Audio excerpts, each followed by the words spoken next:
I started attending this church in October 2018. It was a very different time. Pre-COVID, a different Trump administration, and this mosaic was out every day. These days, it's usually kept behind these curtains for services, but since I'm talking about it, I decided that I would let it out to play today. And today, much like in October 2018, it's probably very clearly one of the first things that a lot of people would notice upon walking into this space. It's eye-catching, it's huge, it's an incredible work of art, and I hate it. Let's take it back a bit so that you can know a little bit more about me. In October 2018, I just moved here and was seeking out a Unitarian Universalist church because I'm a lifelong UU. I attended my home congregation from ages 2 to 18, then took a couple years off in college because woohoo, freedom, my parents aren't making me go anymore. But there was a UU church just down the street from my college, so I started going junior year and attending regularly again. It turned out that once it was my choice, I still wanted to be here. Being UU has always been a huge part of my identity. So even before moving to New York, I Googled the closest UU church to where I would be living, and this was it. So this is where I came. My first thought walking in was, oh wow, I've made a mistake, I should go home. Like I said, this mosaic is the first thing you see walking in, and it was a huge red flag. As noted in our opening words, Unitarian Universalism is a pluralistic religion, and some churches lean more Christian than others, and this mosaic immediately sent the message that this was one of those churches. And that was not where I personally wanted to be. Thankfully, there by the entrance are the hymnals, perhaps the biggest UU touchstone, which was encouraging. I don't remember what the service was that day or anything else that happened, but whatever it was clear that this congregation wasn't particularly Christian aligned, and so I decided to come back. The mosaic was still on my mind though. I remember attending the quarterly prospective member info session back then, and I asked the question, yo, what's up with the mosaic? And the minister at the time told me that that was the most common question that he got. In hindsight, I think maybe that was a good thing, that people come into this space with a very strong visual message and immediately feel comfortable questioning it. And the openness that all of you bring to this space is why I'm comfortable talking about it now. Anyway, he said that something about our faith's Judeo-Christian roots and that it was here back when this church was Christian and that it holds a lot of history here. But I was not compelled by that. I still did not like it. So I'm an atheist. I have been since I was 13. And while I said I'm a lifelong UU, it's a little bit messier than that. Mine was a mixed religion household with neither of my parents being UU. My mom was an ex-Christian and my dad is Muslim. And since none of us spoke Arabic, they decided that me and my brother would not be attending mosque. At a UU church, we'd get the moral upbringing that it seemed my parents sought, but in an accessible way. But we'd still attend mosque twice per year for Eid and celebrate the whole month of Ramadan. It was during Ramadan, when I was 13, that I remember first believing that I was an atheist. There's a prayer when you break fast at night telling God, Allah, that you fasted for him, etc., and now you're breaking your fast. And I remember asking my mom what would happen if I didn't say the prayer. And she quietly suggested that I should just say it. But it wasn't Islam that made me confront God, because there were no other Muslims in my community. It was Christianity, because Christianity is the culture. I may have had to say that prayer to Allah for 1 month of the year, but I had to say one nation under God every day in school. In Girl Scouts, it was, on my honor, I will try to serve God and my country. It was not being allowed to say, oh my God, because it was taking the Lord's name in vain. And at a UU church, God is something one can decide for themselves. And I decided that there isn't a God. And that's when things began to change. Over time, it's become a much more rigid thing for me. At 13, I was an agnostic atheist, meaning that I didn't believe in God, but I wasn't sure. Because who can be sure? But now, I identify as a Gnostic atheist, because I do feel sure. And that's arrogant of me, I know that it is, but it's how I feel. I've worked hard to cultivate my beliefs in UU churches, and so walking in here and seeing Jesus here and huge and at the chancel was uncomfortable.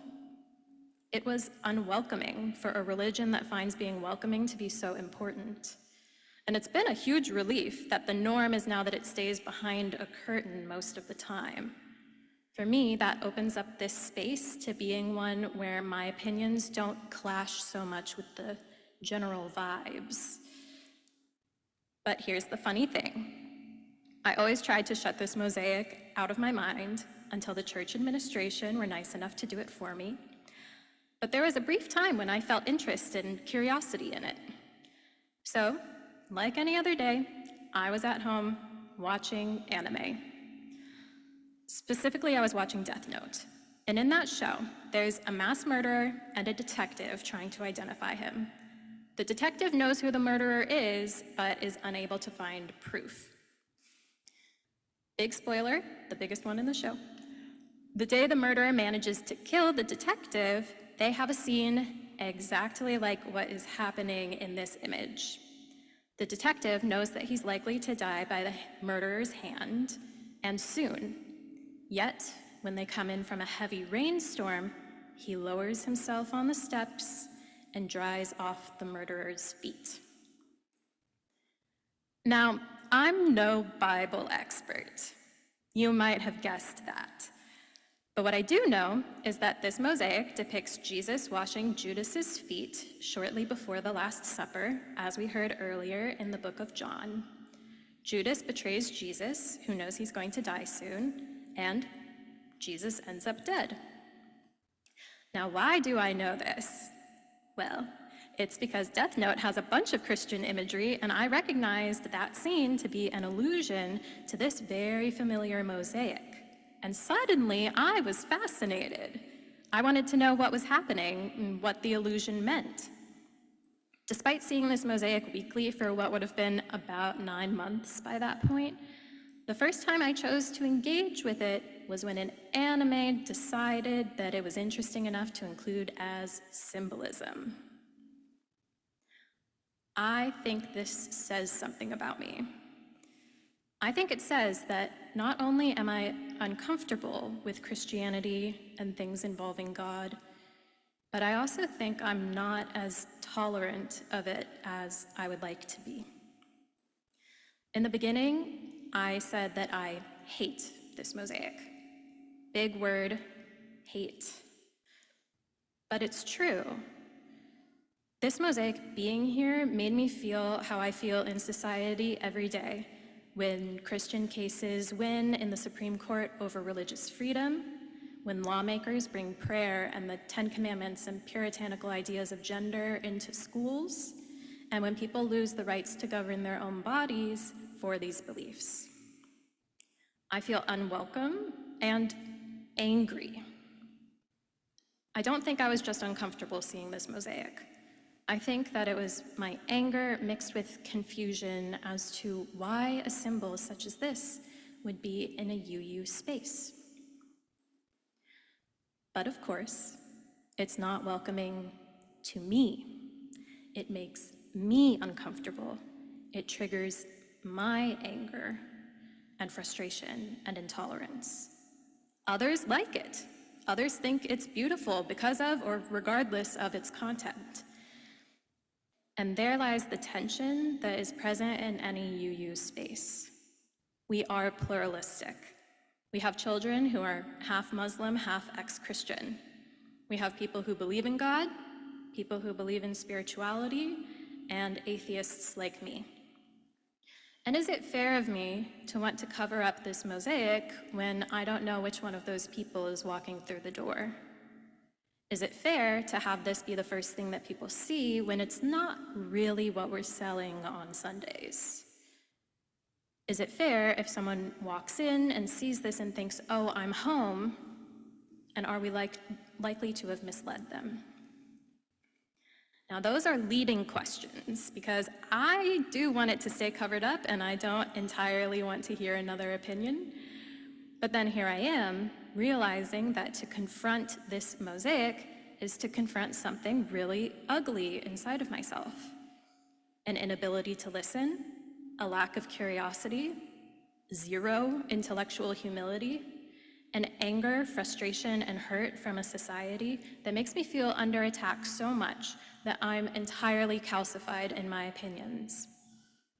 An extreme atheist who struggles to hold a conversation with the other side. The many other sides. So where does that leave me? Well, firstly, I would appreciate the mosaic to continue to be covered up outside of Christmas, Easter, and the occasional service referencing it directly, because I do think that it creates a friction between what we're trying to cultivate in this space and what people would be seeing represented visually. However, it's clear that I have some work to do. I need to find a way to not see art of Jesus as an assault on my beliefs. And that can't be waiting for an anime to cover the whole Bible for me, because I just don't think that that's coming anytime soon.